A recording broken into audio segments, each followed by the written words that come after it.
நாங்கள் டோலக்பூருக்கு போயிட்டு இருக்கோம். டோலக்பூர் வழி கேட்க ஒருத்தர்கிட்ட இப்போ கேட்கலான் இருக்கோம். அது இந்த வழி போவாது. அப்படியா? இந்த பக்கம் சொல்லி அமிச்சார் அவரு. சொல்லுவாரு டோலக்பூர் தாத்தா. டோலக்பூர் தான்ப்பா. இந்த வழி போவாது. அது இந்த வழி போவாதா?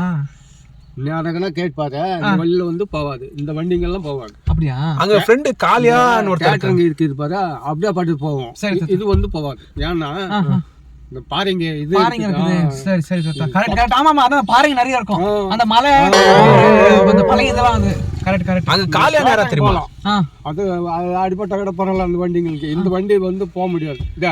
அதுக்குன்னா குடியாத்தம் போயிட்டு இப்படி போயிடலாம் டோலக்பூருக்கு.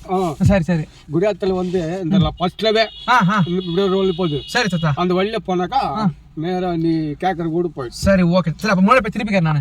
இல்ல தாத்தா, அங்க தாத்தா அங்க காலியான்னு ஒருத்தர் இருக்கான். காலியான்னு ஒருத்தர் இருக்கான். காசு வாங்கி தர மாட்டான். ரொம்ப நாளா ஏமாத்திட்டு இருக்கான் அந்த டோலக்பூர்ல. அதான் நான் என்ன சொல்றேன், இப்படியே திரும்பி. சரி உங்க கோயிலுக்கு போய் திருப்பிக்கிறேன். சரி நன்றி. ரொம்ப தேங்க்ஸ் தாத்தா. ஏன்னா ரொம்ப கஷ்டம் இப்படி போனா. ஆமா, அப்புறம் அசிங்கமா போயிட தாத்தா. சும்மா எதுக்கு? நான் இங்க அது வரைக்கும் போறேன். சரி ஓகே தாத்தா. சரி தேங்க்ஸ். வரட்டுங்களா? நன்றி. சரி தாத்தா.